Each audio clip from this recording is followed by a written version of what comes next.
All right, on this episode of the LPDS, we get into some LPDS universe updates. We talk about the baseball playoff updates. We talk a little bit about more Libretti updates in the Junction. And we have a pretty good Cage fact for you guys. So stick around for that. All that's coming up right now.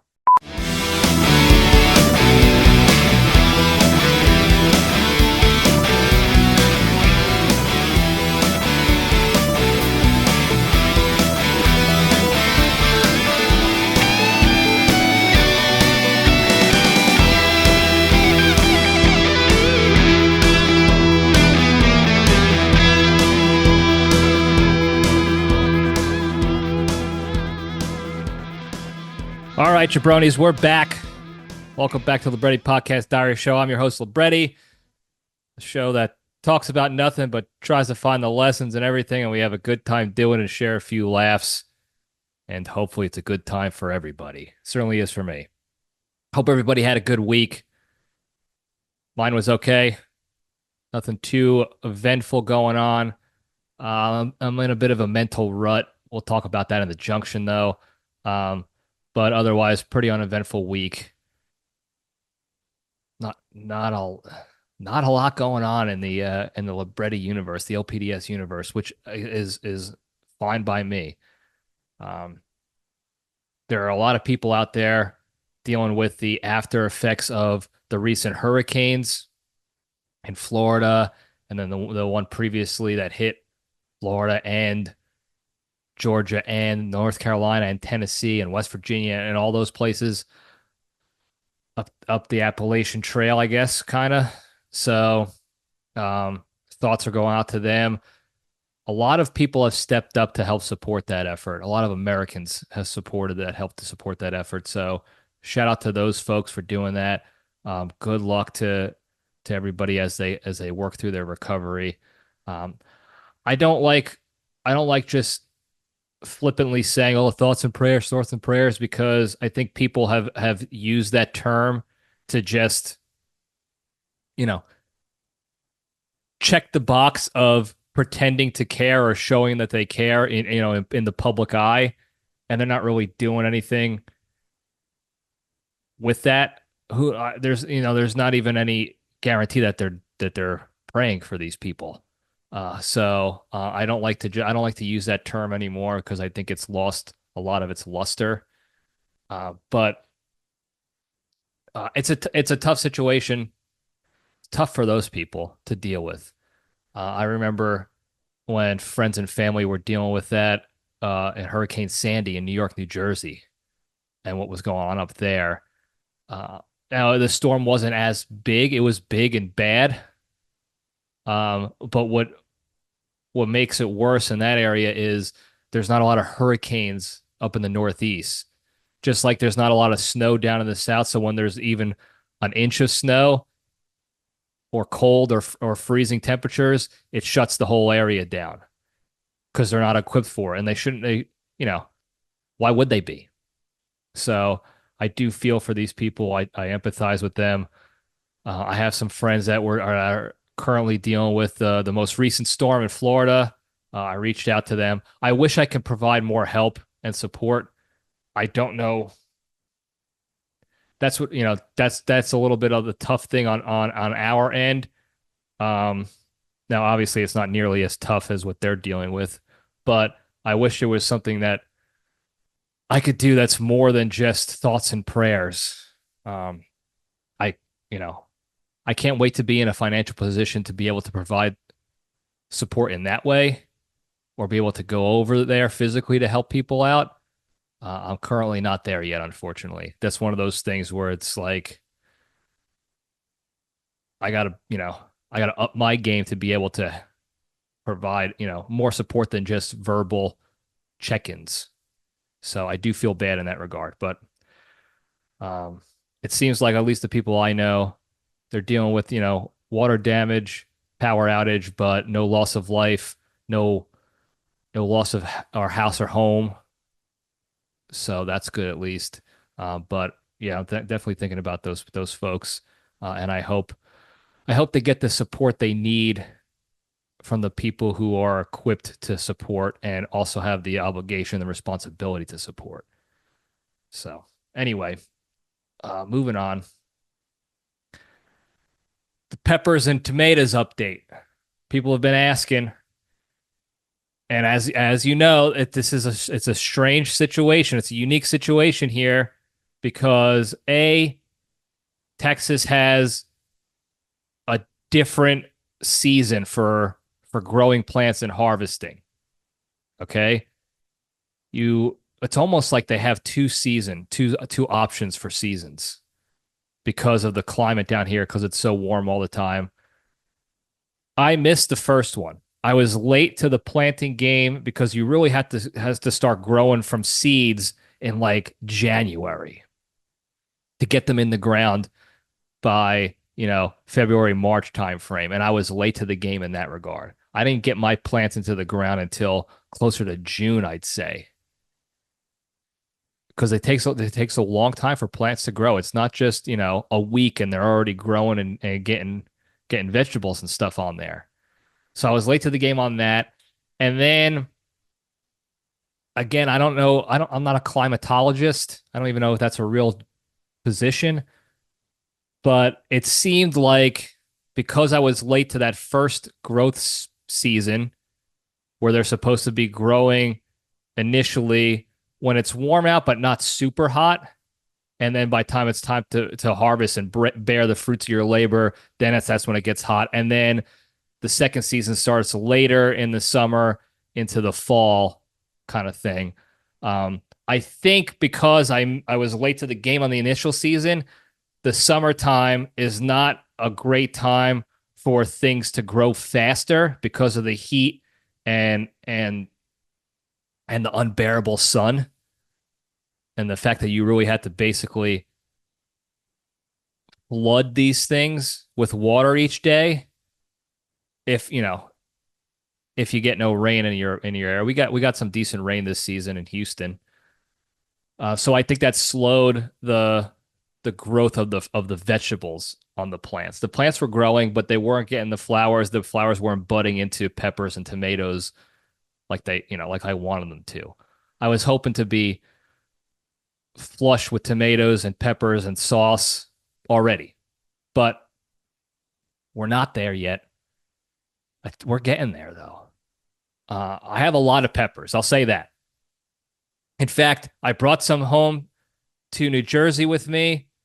A couple handfuls home back in September, and then I had another couple handfuls when I got back, and I made them already, and they're already gone. I already ate them. They were delicious.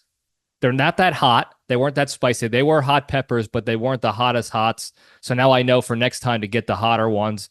But they were. I'll still grow those and mix those in because they were super flavorful. I use the old Libretti family recipe when it comes to hot peppers.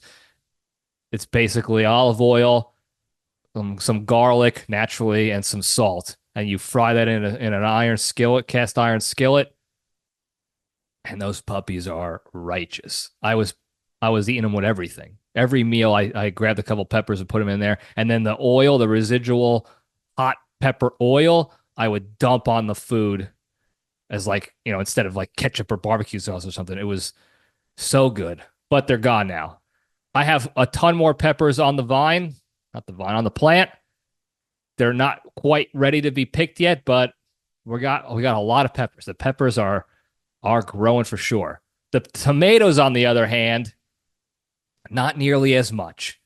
I think what happened was when I was away in New Jersey in September, the plants kept growing to the point where they were actually now leaning and hanging on the ground because the stakes that I had and the cages around them were too small, too short. So when I got back, they were leaning over. It looked like a couple animals got to some parts of the plant. If I were to venture to guess, I'd say the possums and the squirrels and what have you. Those are the only animals in my yard. And it looks like they got the spots where the flowers were growing on the tomato plants. So I was able to hang those back up, get some higher stakes in there, tie those puppies up, and we got tomatoes on the tree now, on the plants. I picked about three already, ate them all. Or, there was just three. They're smaller. They're the San Marzano tomatoes for anybody in the vegetable game. I'm growing those because those are the sauce tomatoes. Those are tomatoes you make sauce with. That's the goal. They're not for eating, not for putting on sandwiches. They're for making sauce. That's why I'm growing those, because I want sauce. I want to make my own sauce with those tomatoes and not the store-bought crap. So they were small. I ate them like snacks, basically, because by the time the other tomatoes are ready to be picked and ripe, those would have gone bad. So I couldn't save them any longer. But we got a couple on the plants still. We got a lot of flowers budding through. So I'm hopeful that we're going to get a lot more tomatoes later on in the month, maybe early November. It's still going to be, the climate's still going to be good for it. But I don't know if we'll have enough to make a full pot of sauce. I don't know. I'm hopeful, but I'm prepared for that to not happen. So I'll keep you guys posted. It's still fun. Okay. Anybody who does this sort of stuff, this is why I like planting vegetable plants and tending to those as opposed to just landscape plants and flowers and stuff. Yeah, sure, they look good, but that never appealed to me. For whatever reason, the idea of doing all that work for just for aesthetics, it never appealed to me. Which is why my house right now the landscape is terrible. I mean, the grass is pretty solid. I seed that and fertilize that and all that good stuff. But my plants, I have a rose bush that came, that was with the house when I bought it. That's stuck around, and that's beautiful. What I think I'm going to do is I'm going to pull a little bit of that out and move it over to a different part of my front yard to start growing on that end, because there's a barren area in my front yard that I'd like to help grow. And then I got a succulent plant in a planter in a pot that I'm going to take out and also put out front so that can grow a little bit and flourish out there, because it's low maintenance too. And the rose bush is super low maintenance. I don't even have to water those things. The rain that we get is good enough. But we had a freeze here a while back, and all the plants from the house when I originally bought it all froze and died. And I removed them all, but it's just bare now. There's just no appeal to me there to spend the money to buy the new plants and flowers and what have you, put them in, tend to them, water them, weed the areas, all the work and effort that goes into it, or pay the money for someone to do that on a regular basis just so it looks nice. That's not me. You guys know that. Look at me. I'm not a guy who cares about looking nice with stuff like that. You can tell by the inside of my house. It's very functionally based and not fashionably based. So, but the vegetables I could do something with. You work at it, you fertilize the ground, you prepare the soil, you plant these bastards, you water them, you tend to them, you give them pep talks and motivational speeches, you take care of them, you're pruning, you're tying them up so they're not leaning on the ground and the animals can't get to them. You're spraying them with, I use natural, I call them pesticides, but it's really just like soap and water and different natural stuff that I make at home to keep bugs off, to keep, bacteria off of that so that they can grow and bear the fruits of my labor. So the work you're putting in, I'm getting something. That's what I get out of it. People a lot of times get, they get out the visual pleasure and reward of flowers and landscaping plants like that. That's what they enjoy. I enjoy being able to pick fruit and vegetables and make meals out of them. That's the same reason, one of the same reasons why I enjoy hunting, which is I know a lot of people don't like hunting because you're killing animals, blah, blah, blah. But there's something about going out there and humanely taking a deer or a turkey or a bird or whatever you're hunting and using that meat. You can use the skin and the fur for stuff. The meat, obviously. I don't know why YouTube just gave me a thumbs up, but whatever. And there's something to be said about that. There's just something. There's a feeling that you get when you work hard for something, and now you can provide in some way, shape, or form, either for yourself or for those around you. It just feels. I just enjoy that labor of love, or whatever you want to call it. And let me tell you something on the hunting side. There's obviously poachers and trash bags out there that take advantage of. There is in every industry and every hobby and every realm. There's those outliers. But when it comes to hunting, I guarantee you that the deer that most people are going out and hunting is taken more humanely and cared for in a much better way than that they're going to get in the wild by getting slaughtered by a mountain lion or something, or B, from the animals in the factory farms that are being tortured and packed together like sardines just so that they can be slaughtered and all the meat can be tossed in the grocery stores and the fast food joints and everywhere. So there's a little bit of that behind it. Anyway, that's why I like the vegetable garden. It's geeky and nerdy. I don't imagine a lot of potential dates would care for that too much, or have a feeling one way or the other about it.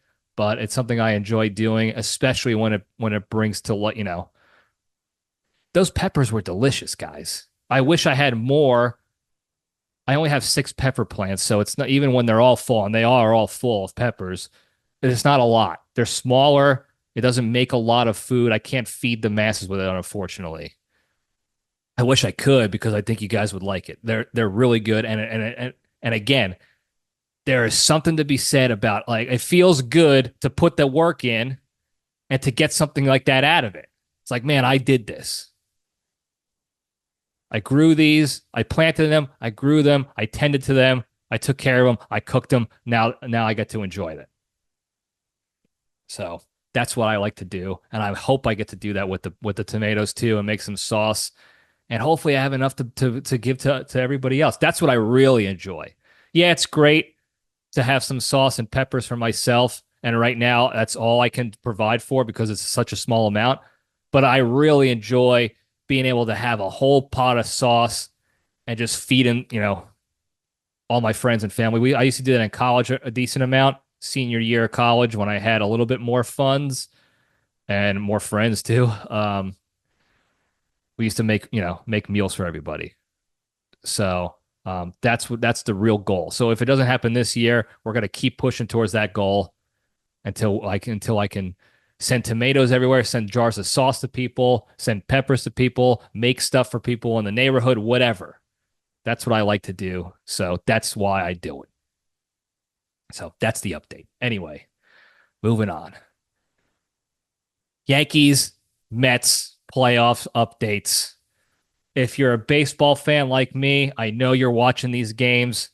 I'm going to try to be brief because I feel like a broken record at this point. The Yankees, and I don't remember what I said last week, but at the time that the playoffs did not start yet.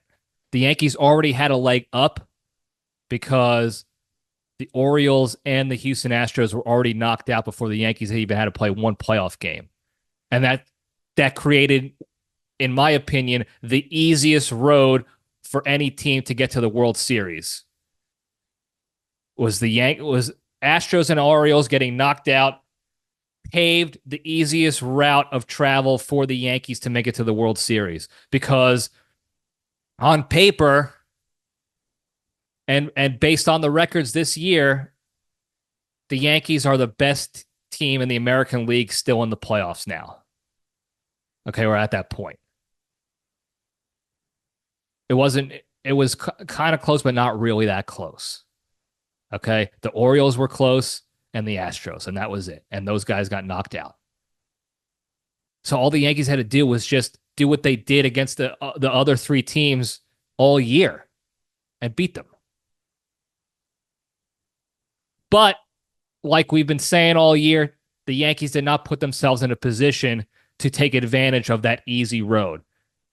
It is still going to be a struggle for them. Now, I will say this at the time of this recording, the Yankees have knocked out the Kansas City Royals in the American League Division Series, 3-1. So they knocked out the Royals, and now they're in the ALCS, the American League Championship Series, against the winner of the Detroit Tigers and the Cleveland Guardians. So by the time this episode comes out, we'll know whether it's going to be the Guardians or the Tigers. I don't know who I'm torn because on one end, the Tigers, I don't think they're as strong as the Guardians, but they have the Cy Young pitcher who's going to be the Cy Young award-winning pitcher, Tariq Skubal. I always mess it up. I messed it up last week too. Skubal. So that's going to be a tough game for the Yanks. And then if the momentum, once you get momentum in the playoffs, it's tough to swing it back. So I'm curious to see how that goes. The Guardians, on the other hand, I think are not only better overall than the Tigers, but and people will probably disagree with me. There's enough players on the Guardians this year that played in the playoffs against the Yankees a couple years ago when the Yankees knocked them out. And if any of them have that competitive mindset, they remember that. Okay, because the Guardians were playing hot. They were playing good baseball. They were riding a wave of success, and they came very close to upsetting the Yankees. The Yankees struggled. The Yankees should have easily swept them, but they didn't. They barely eked by and beat them out. And I don't think that some of those guys forgot that. So I am torn about who I would rather the Yankees play in the ALCS. It's still going to be a battle for them. It was a battle against the Royals. Now the Yankees won 3 games, 3-1. The Royals only beat them 1 game. But if you look at the games, they were close games every single one, and almost all of them came down to the last few innings.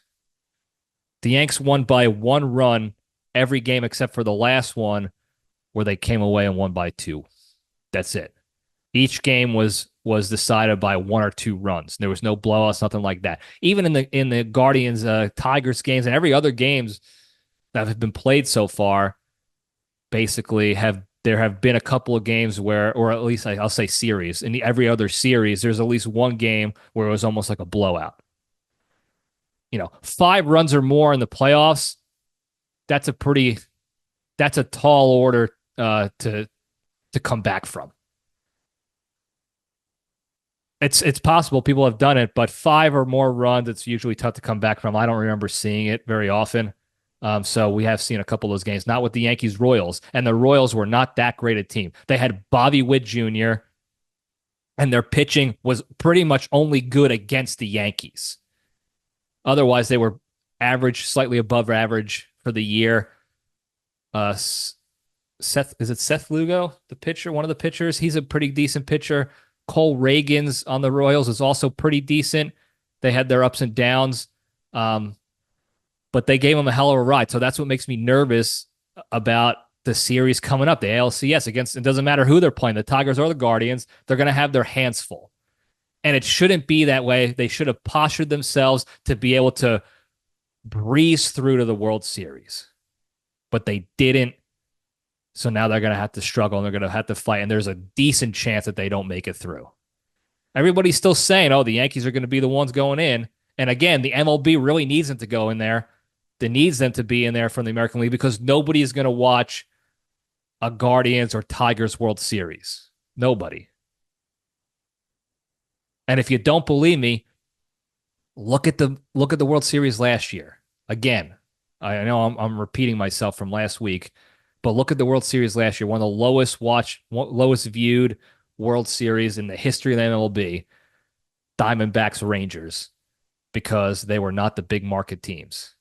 People and fans bitch and complain about the big market teams all the time, oh, they're just buying championships and they're buying wins and we're so tired of it and this and that. But everybody watches them. That's just the nature of the beast. Okay. And every time a small market team gets in and proves, the opposite, like you don't have to buy your teams, you just have to be good and work together and this and that. Nobody gives a shit except for true baseball fans or the fans of those teams. And even then, some of them are only casual fans and they're not really paying attention that much. But if you get the Yankees in there, you get the Dodgers in there, you get the Astros in there, as much as I hate to say it, you're going to get eyeballs on. People are going to be watching. Okay? And that's what the MLB wants and probably needs at this point, because they're not doing much else to help bring viewership to the sport these days. So they definitely want the Yanks to get in. Bob Costas certainly wants the Yanks to get in. He was a nightmare. I used to like him a lot. He's become a nightmare behind the mic calling games. But it sounded like he wanted the Royals to win from a fan perspective, but he needed the Yankees to win from a paycheck perspective, because he knows nobody wants to watch the Royals versus the Tigers in the ALCS or the Royals versus the Guardians in the ALCS. That's boring. Nobody watches that stuff. So the MLB needs the Yankees to make it to the World Series. Now, on the other end, you could say what you want about the Mets. I know as a Yankees fan, it is sort of like tradition. Like if you're a Yankees fan, you hate the Mets. You're supposed to hate the Mets, at least the Mets fans. And if you're a Mets fan, you hate the Yankees. Obviously, they're the evil empire. They've been buying their teams for years. Blah, blah, blah. We never catch a break. All that other bullshit. Got it. Thanks, Mets fans. I don't actually hate the Mets. I like the Mets. Maybe because my grandfather, Big Al Scalingi, was a Mets fan, and the first baseball game I ever went to as a kid was a Mets-Phillies game. So I have a soft spot in my heart for the Mets baseball team, except for a couple of the players on there. But I don't mind the Mets. I think it's awesome that they're having this run. I think it's funny how the Mets haters are pissed about it. I don't like the Mets fans because, again, they do the whole bullshit. Oh, the Yankees, they just buy their championships and we work for them, blah, blah. Well, they can't say that for a number of reasons. One, the Yankees haven't bought a championship in quite some time. 2009 was the last time they won a World Series, and you can argue that they bought it. And this year, you can't even really argue that they're buying their ticket to the World Series, because they signed Aaron Judge. Sure, got it. Big ticket player. They have Juan Soto, but they traded for Juan Soto. They haven't bought him yet. They should buy him. If they were smart, they should buy him. Now, their payroll is high because they made some stupid purchases and overpaid garbage players. They got Garrett Cole, too, as a big ticket item from a few years back. But I don't believe they overpaid for his services so far. But there are plenty of other players that they've paid that were not worth that money, and they're still paying players that aren't even on the team anymore that were not worth the money. So that's why their payroll is still pretty high. So yeah, on paper, it looks like they're buying their teams, but let's be honest. They got Judge, they got Garrett Cole, and they traded for Soto. Everybody else, you could say Giancarlo Stanton, but what has Giancarlo Stanton done? I love him, by the way, so I'm not trying to dog on him. But from a performance perspective, he bats 200 with 30 home runs. And he can't run. And that's another mind-boggling thing to me, is everybody accepts the fact that he can't run and nobody knows why. People say, oh, his hamstrings will rip apart to shreds if he runs too hard. Why? How have they not figured that out yet? Why can't they tape him up? They used to tape Mickey Mantle up like a mummy, and he used to get out there. How have they not figured out a way to get him to be able to run faster than a jog without turning to dust, without his Lego legs breaking into pieces? I don't understand that. But he certainly has not been worth, except for the playoffs, worth the money that they've been paying him. Playoff Stanton is untouchable right now. I love it. But you have to get to the playoffs to see playoff Stanton. And it's tough when regular season stand is not helping them get to the playoffs. So that's number one. Number two,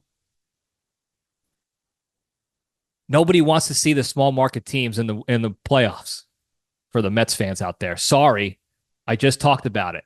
Nobody's going to watch them. We tried it several times. The Tampa Bay Rays got into it in 2015 or 2016. I think it was 15. The Royals won it. Nobody gave a shit. Nobody gave a shit last year. Diamondbacks, Rangers.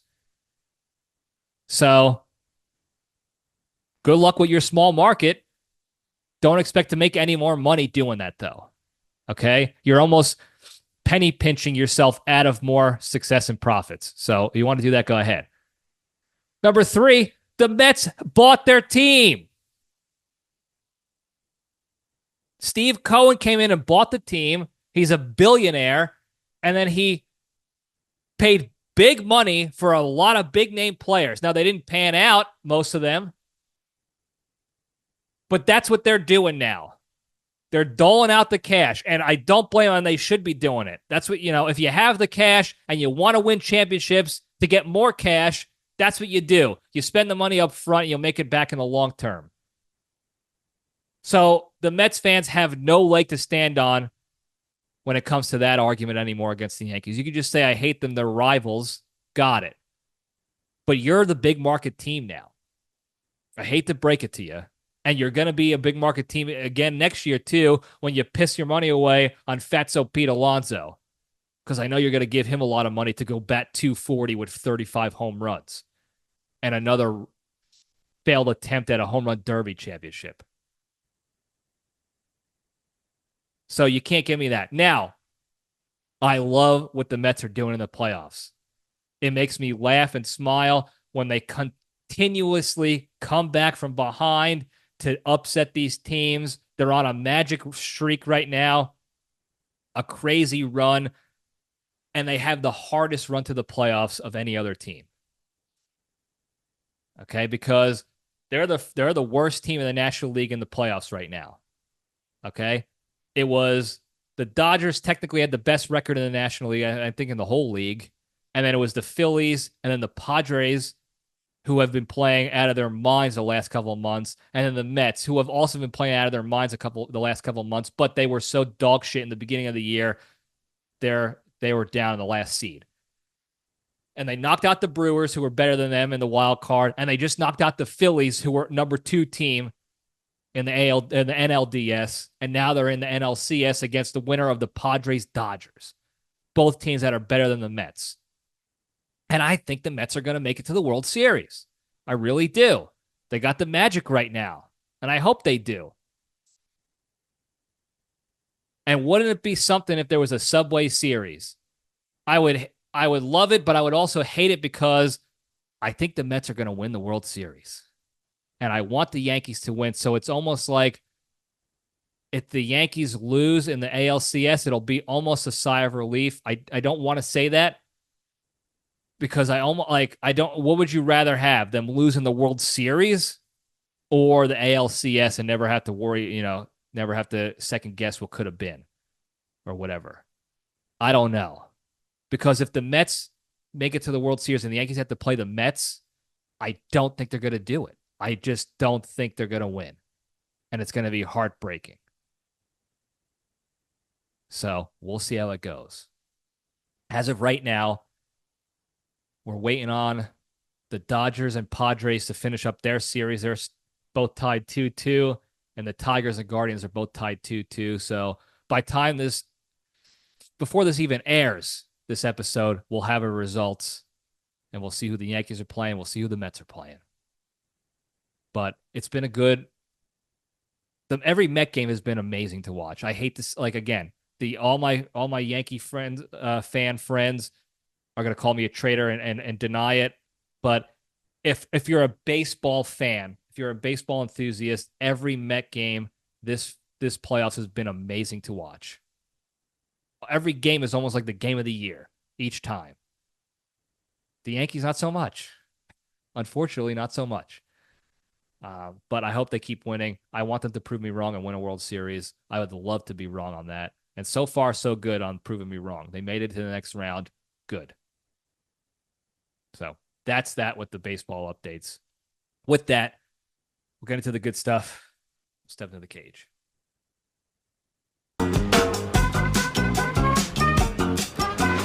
Okay, let's run. All right. Today's Into the Cage segment is proudly sponsored by Flats for Fats, the all-new line of athletic sneakers for all the hefties out there. Flats for Fats provides custom-made sneakers that cater to the wide girth of your hoof, as well as provide the extra cushioning needed to provide comfort with each cratering step you make. With options ranging from Chair Force 1s to Chuck Steak Tailors and even to the all-new PF Changers, Flats for Fats has what you need to start your fitness journey to Golden Corral today.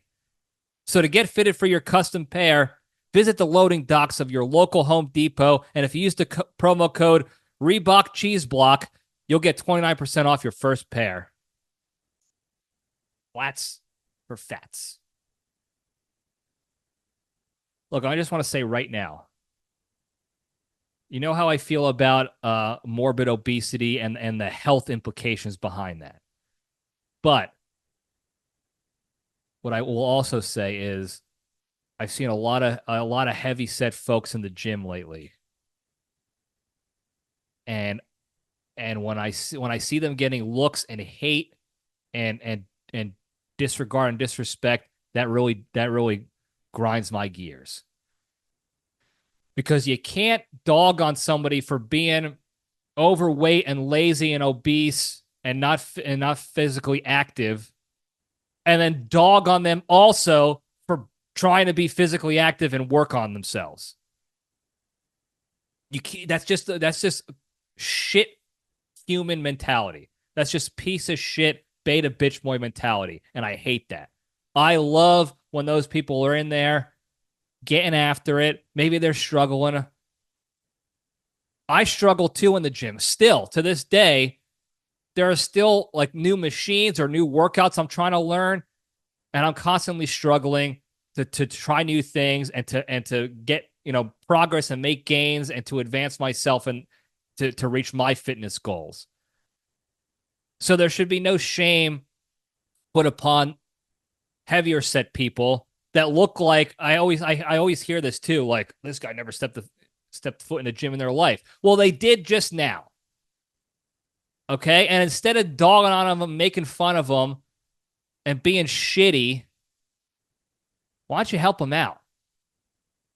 Okay? As you know, I want everybody to be fit, physically, mentally, emotionally. I think exercise and fitness are one of the most important things you can do in your lives. It's part of the big three, damn it. So when I see a heavy set person in the gym, instead of being annoyed by their presence or they're taking up a machine that you want to use, or they're using the squat rack and you're trying to use it, instead of being annoyed, just be happy for them that they're trying something new. Don't drive them away from ever wanting to go back to the gym because you were an asshole to them. And even if you think you're doing it behind their back, they know. I'm telling you, they pick up on, they'll see you. There's a billion mirrors at public gyms, and they can hear you too. So I'm all for the fats getting after it in the gym. And if you're a fat yourself and you need someone to go to the gym with, let me know. If I'm in the area or you're in my area, we'll go to the gym together. Absolutely. Any day of the week that I'm available, of course. With that, the Cage fact. Get flats for fats, by the way. He's got the new movie coming out soon, The Surfer. It pre-screened at some festivals and what have yous. It's got a pretty good Rotten Tomatoes pre-screening rating. Not that I care about that, but a lot of people that listen to this show pay attention to those ratings, so do what you want with that information. But there's a Nic Cage quote in there in the movie that I believe will be added to the list of memorable all-time Cage quotes. And there's a lot of them because he goes, he gets Cage-tastic in a lot of his movies. I'm going to steal the Declaration of Independence. I can eat a peach for hours. Put the bunny back in the box. All these things. This movie, he's got one, and I didn't see the movie, but I read a review in an article, and they were providing context to the scene and the quote, and I'm not going to reveal that because I don't want to do any spoilers for people, even though I haven't seen it myself. So and the context doesn't mean too much for me. But there is a scene in the movie where Nic Cage, his quote is "Eat the rat," and I don't know how he says it. I don't know who he says it to.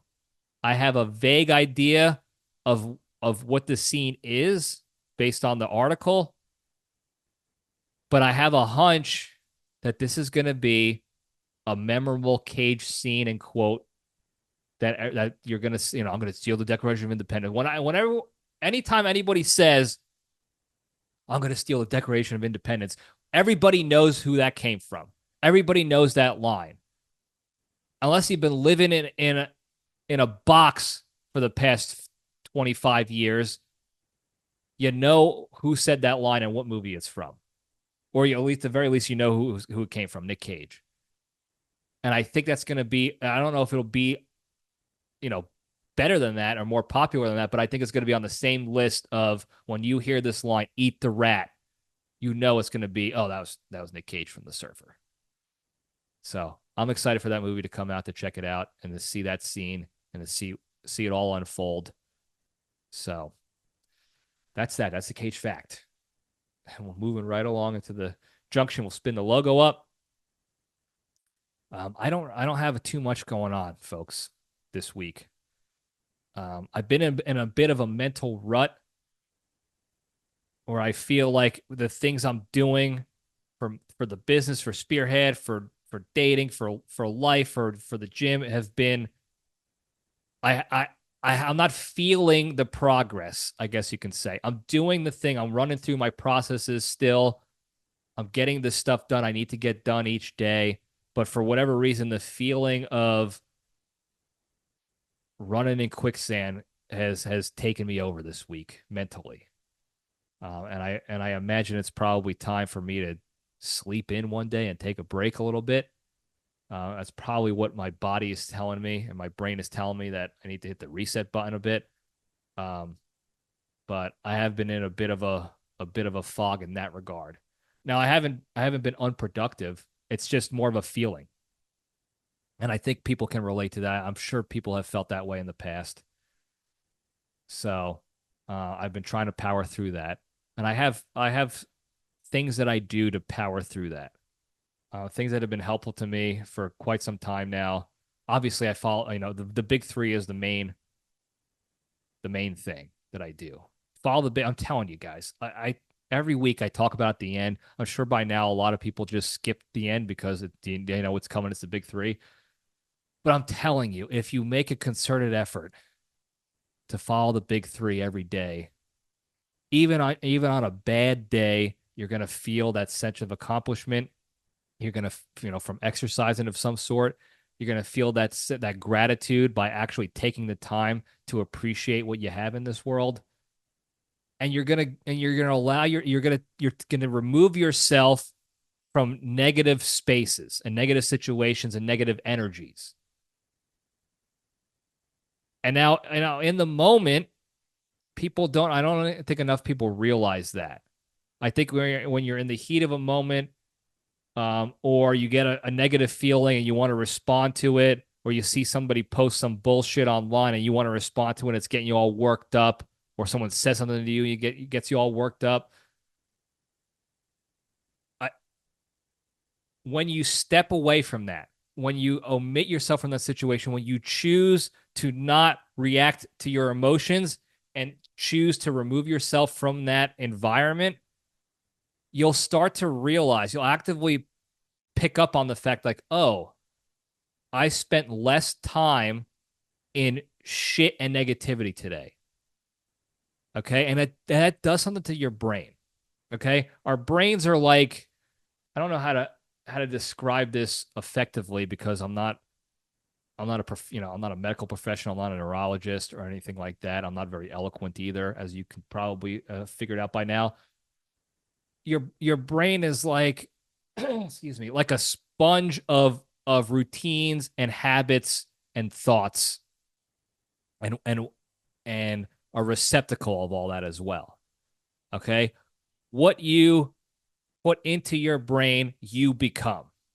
Okay? So if you're constantly putting yourself in the negative, which is super easy these days because you have the internet at your fingertips, and the chaos and the division and the negativity is pumped down our gullets on a regular basis on there. When you surround yourself in the negative, your brain starts to program itself or reprogram itself to live in the negative.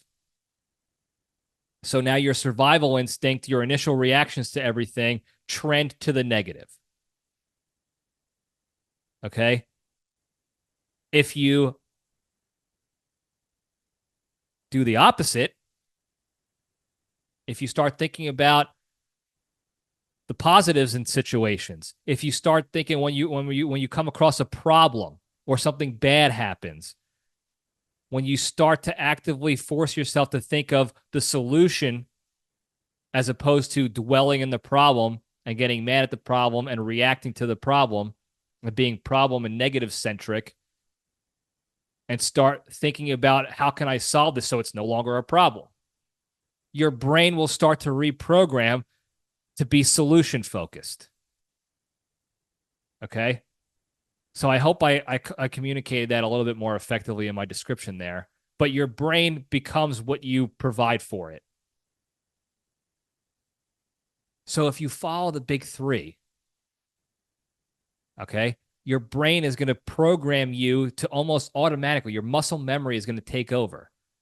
And it's going to program you to always be looking for opportunities to exercise and improve your health physically, mentally, emotionally.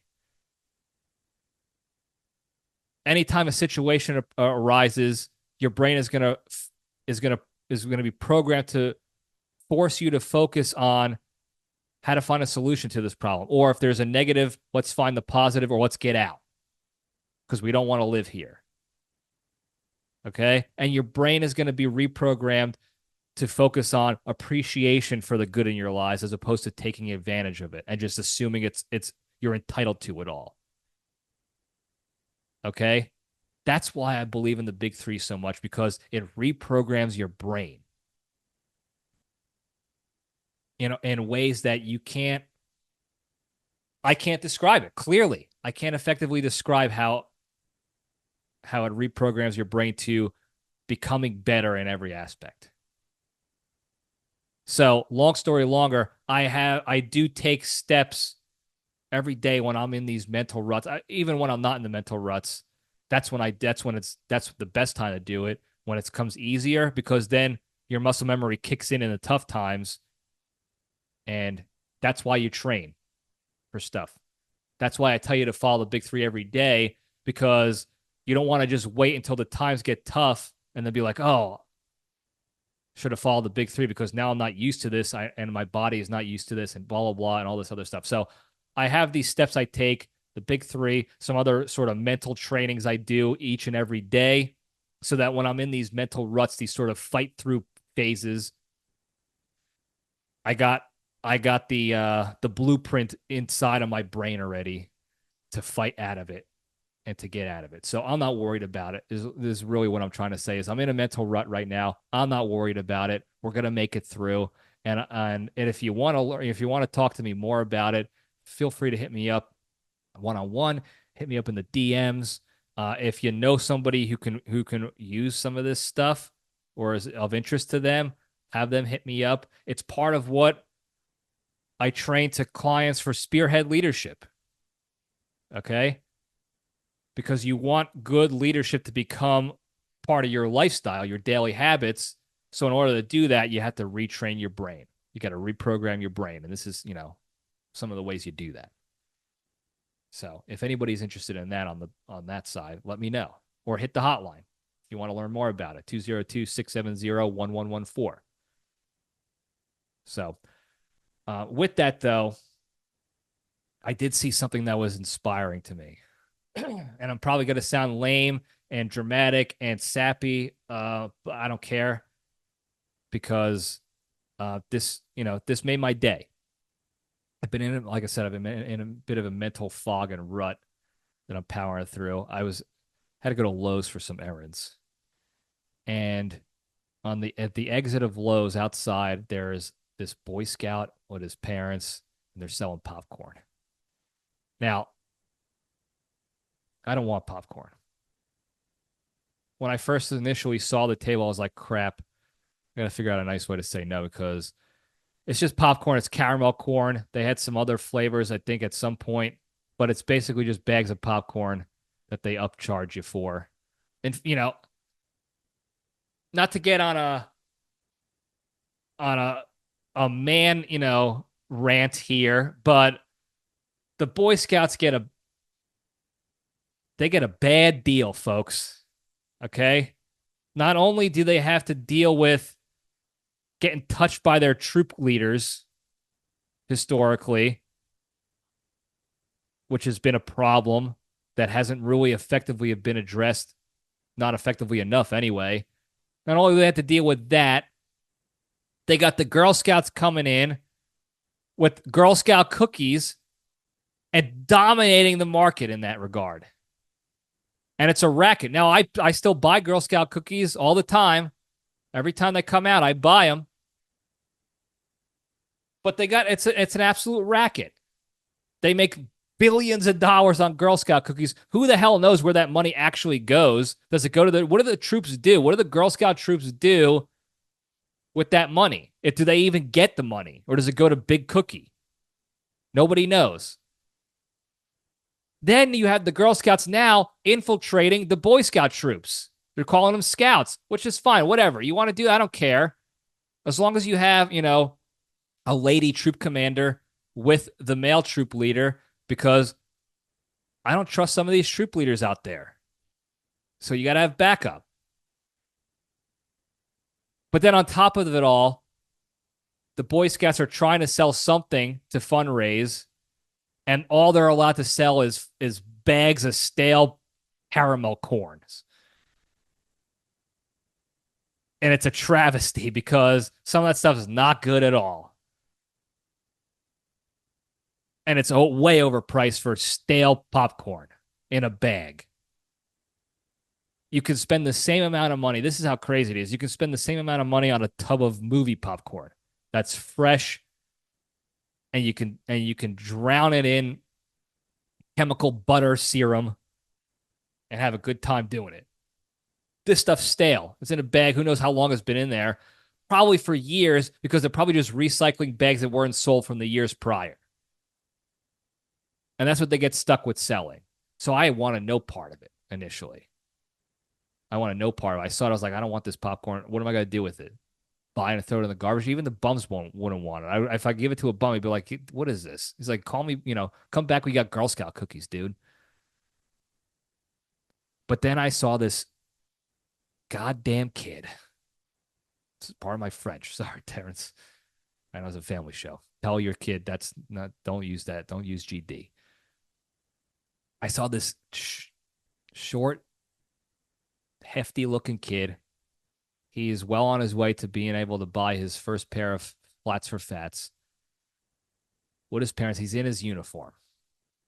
He looks like there is a cartoon out there, or a Disney movie, I think maybe, where there's a tubby kid wearing scout gear. I forgot the name of the movie or what the character's name was, but that's what he looks like. I'm picturing in my head. I wish you could see what is in this crazy brain right now, because you would understand it. Shirt, short sleeve button down shirt, tucked into shorts, hat. Just, a tubby Boy Scout kid. And he makes a sale of a couple bags of popcorn to somebody, some random walking out. And the guy walks out, he buys his bag, and he walks away. And this kid lights the fuck up. He's jumping up and down. He's hugging his mom. He's giving his dad a high five like he just hit the game-winning home run in the World Series. Like Joe Carter and the Blue Jays in 1992 or whatever year that was. Touch them all, Joe. You'll never hit a bigger home run. That's what he looked like. Like like it was the greatest accomplishment he has made to date. And it might have been. I can't imagine he has any Pinewood Derby skills. I was looking at his little sausage fingers. I don't know if he was able to carve that Pinewood Derby car into a, into what the hell is the word I'm thinking of? Aerodynamic machine. By the way, when I did Pinewood Derby, Big Al Scalingi helped me carve the car out, and it was an unconventional design from what the everybody was doing, this like slant looking ramp thing, and we did not. Trophy, won it, no big deal. Anyway, I don't think he was winning Pinewood Derbies. Um, I don't think I think he probably was struggling with some of the outdoor activities that they do with the scouts. If I were to venture a guess, so this might have been his biggest win to date. Uh, and I saw this stupid kid jumping up and down and giving a high five to his dad and hugging his mom like he won the World Series. And I was, and I got me thinking, like, this kid, I how many Librettis have walked out of Lowe's this entire week or weekend or however long he was there and told him to nicely piss off that I didn't want popcorn, no thanks. And he stood out there and he kept going at it. And it was hot. It's still warm in Texas. And he's there with his stupid little Dilbert shirt on and his patches and his little tassels and what have yous and his scarf. And he's just trying to fundraise for his boys, for his troop. And when I saw that kid, anybody who has done stuff like that ever, as a kid or as an adult, understands the feeling here. Okay. I know there's my friends out there who have done sales before where they had to either door knock or cold call or what have you. I've been doing a ton of that now. And if you've experienced any of that before, you know the vast majority of your efforts end in a rejection or a no, or even more often than not, a disrespectful rejection, a dismissal. Because if you think about it, this person, you're calling them up to cold call to try to sell them something or do whatever. You're knocking on their door, or even if you're a kid selling the chocolates like we did to fundraise, or you're selling calendars to fundraise for your college baseball team because your goddamn athletic program didn't have enough money to buy your fucking uniforms. And your 20, 21, 22-year-old kids selling black and white calendars, shitty quality calendars to your friends and family to fundraise so that you could buy Papa John's for your goddamn road trips and a college baseball team. That was a World Series caliber college baseball team nonetheless. And we had to sell calendars to fundraise so we can get that extra pepper in our Papa John's pizzas. So we could go to Western Sizzlin for buffet lunch after a 3-game road trip in Bumblefuck, South Carolina. So you guys know what I'm talking about. Okay? There's that level of rejection you feel, and when you're knocking on those doors and you're trying to ask people, they come at you with such a rage, like, I can't believe you're bothering me. I don't want your shit. I don't know what you're trying to sling at me. I'm not, I'm eating dinner with my family. Stop bothering and pestering me all day, because the family, the person that you're talking to, and their experience in their mind, on their world, their shoes, if you will, and I will, they've gotten 3, 4, 5 solicitors that day, 5 telemarketers calling them up, bugging them, and they're tired of it.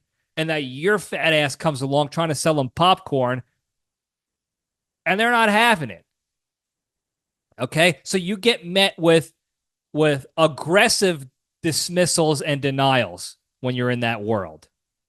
Okay? And it doesn't matter if you're a kid or you're an adult. The only people that probably don't get those rejections are super attractive salespeople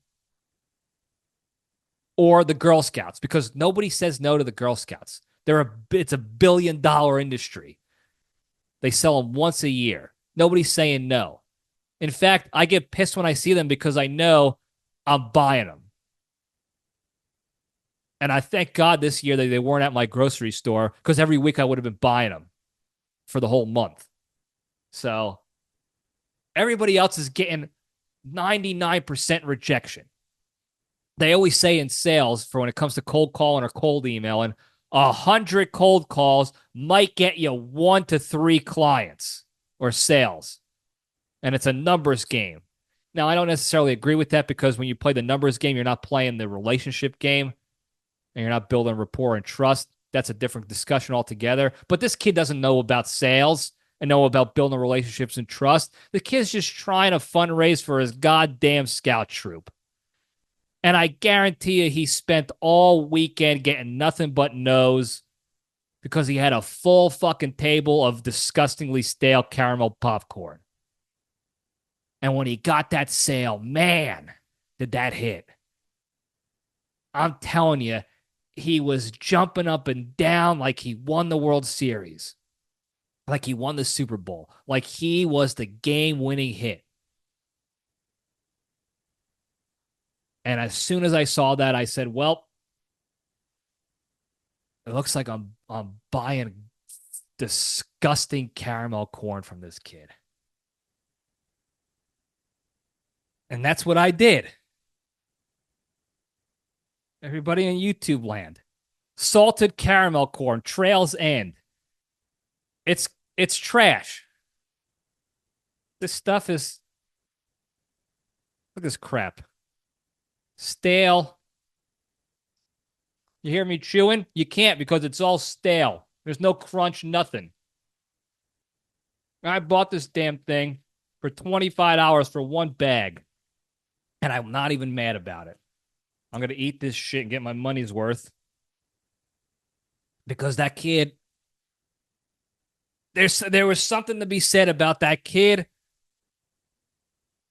getting inspired or motivated or excited to, that his hard work was paying off.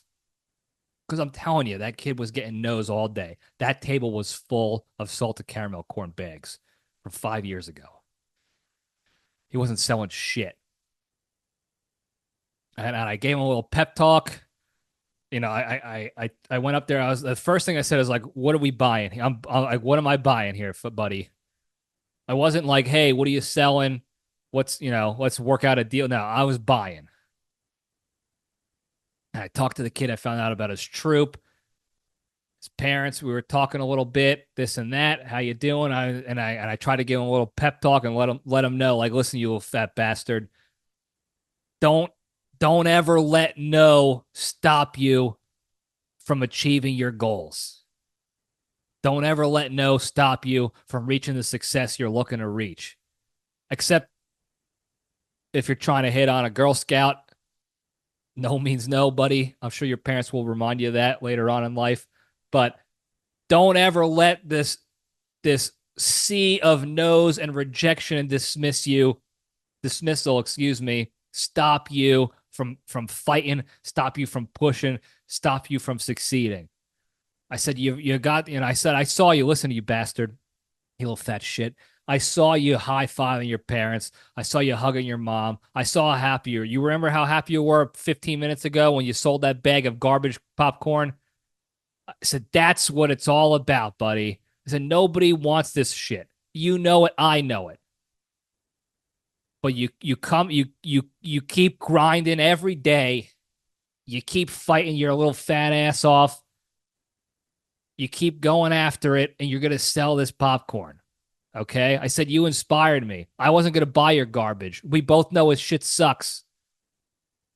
This popcorn sucks. You know what? I know. If it wasn't shitty, if it was good, this table would be empty, probably because you and your family would have eaten and bought all the bags. But you know it's garbage. Okay? You never see the Girl Scouts having a problem selling boxes of cookies. In fact, they run out by day's end. By lunchtime, they got to leave. They're out. They're out for the week. So we know this stuff sucks. Then it makes it even harder to sell. But don't ever stop. And I bought this stupid bag, and I'm eating it for a snack every once in a while. And it's nothing but chemicals and poisons and garbage. It's not good. If you see it in stores, I can't imagine they sell this in stores. I mean, they sell a lot of crap in stores, but don't buy the popcorn to get it for the snack. Don't buy the popcorn for the popcorn. If you see, excuse me, if you see these Boy Scouts out there selling popcorn or chocolate covered pretzels, whatever garbage snack that they're told to sling, just think about the nose and the rejection that these little short fat bastards are getting all day every day because you know their product is garbage.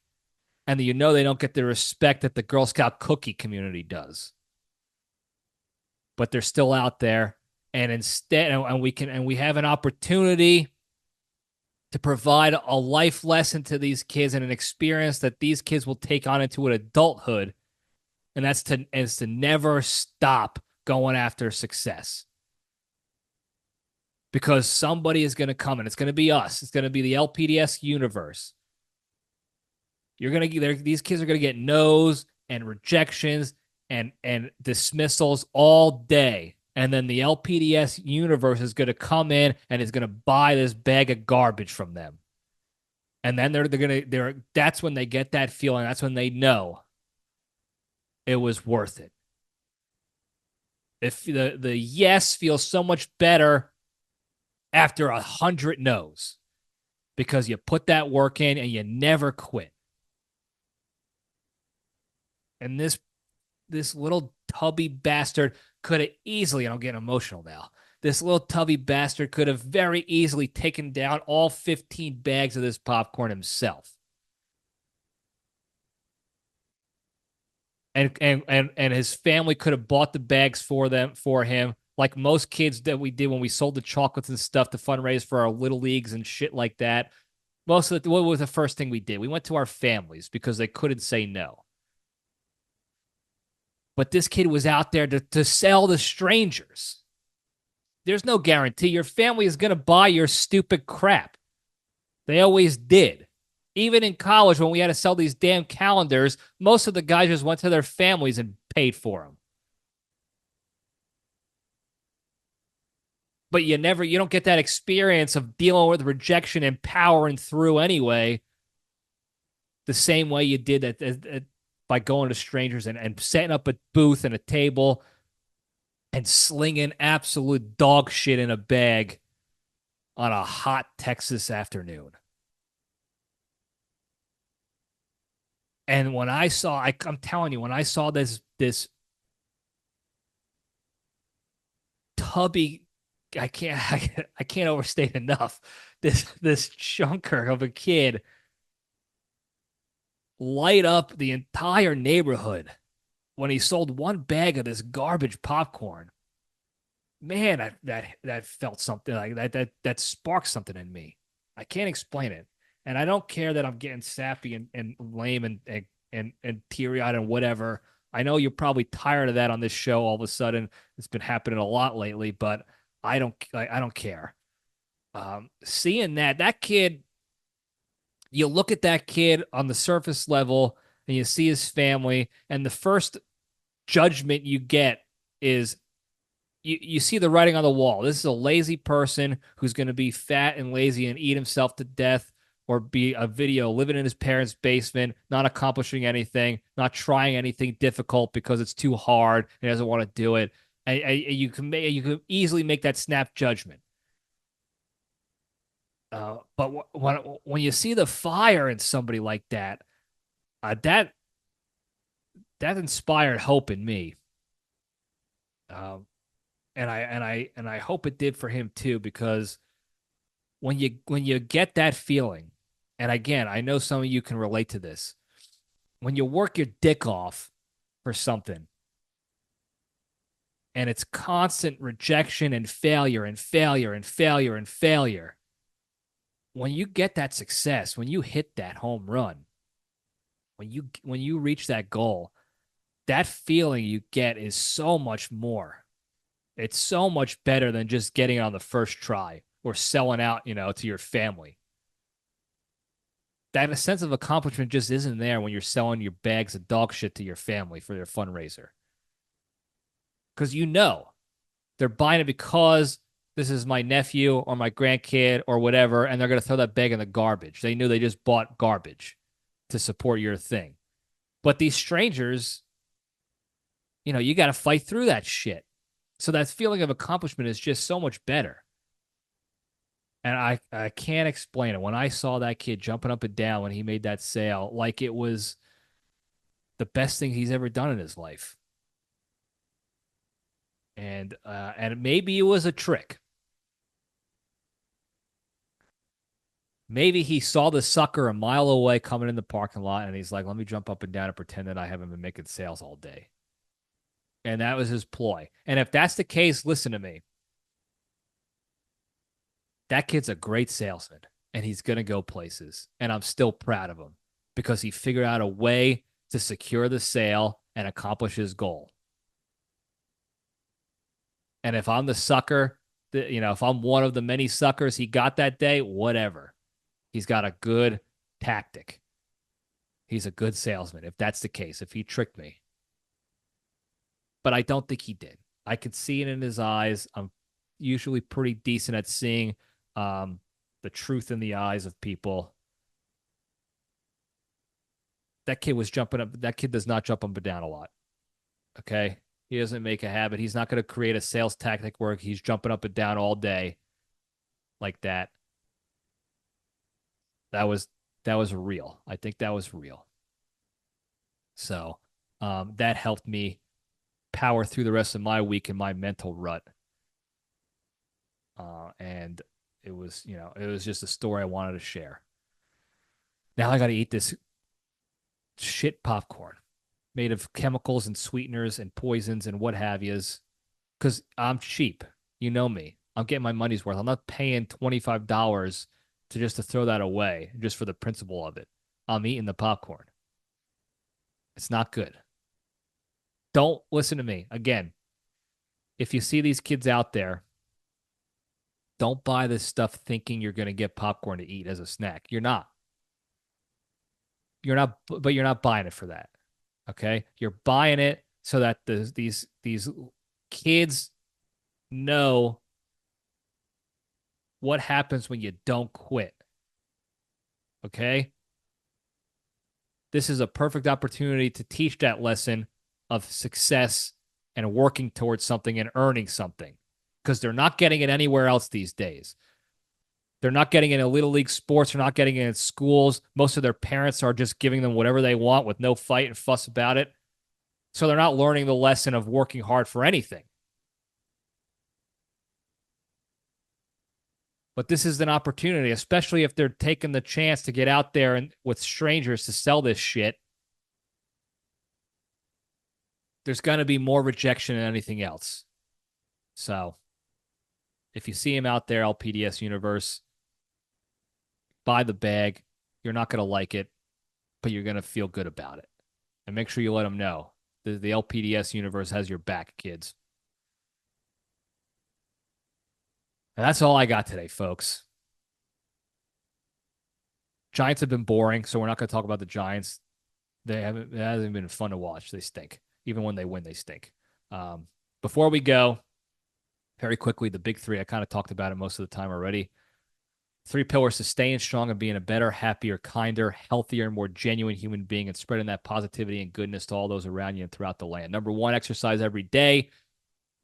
Do something to improve your fitness physically, mentally, or emotionally in one of those 3 realms. So it could be a full exercise, a workout, go for a walk after a meal, jumping jacks, push-ups, whatever. Or you can read a book, take on a hobby, do a crossword puzzle for the mentals, or you can pray, meditate, breath work, yoga for the emotionals. Number 2, the hardest one to do, don't be a shitty person, be a kind person. Again, we talked about this earlier. When the opportunity arises to let your negative emotions take over and react to them,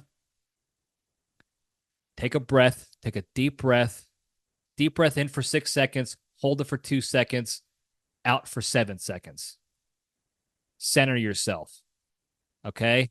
Then detach from those negative emotions and remove yourself from that situation. Just omit yourself. You don't have to respond. You don't even have to respond with positivity. Just remove.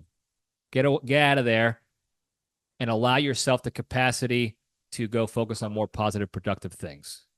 Okay? It's very hard to do, though. I get it. I fight with it every day. Number 3, the most important one, be genuinely thankful and grateful for all the good you have in your lives. Because we got good lives, most of us. If you're listening to this, you probably have a pretty good life. You have the ability to listen to this or watch it, laptop, phone, your car. You can listen to it in your car. Like if you're listening to this show, be thankful that you have the ability to. Not because this show's any good, but because you have the capacity, the technology, the that ability is what I'm saying. And if you put yourself in, that state of gratitude every day, and you couple it with not being a shitty person and being a kind person, and you couple that with exercising every day, I promise you guys, every day, I promise you, you'll become a better, happier, kinder, less stressed, less anxious, healthier, more genuine human being. Be able to spread that positivity and goodness throughout the land. Thank you guys for tuning in. Don't forget to like and subscribe and put your notifications on and tell your friends and enemies and comment. And hit that hotline, 202-670-1114. I love the hotline calls. Whatever they may be, call it in, 202-670-1114. Thank you guys again. I love you all. Stay strong.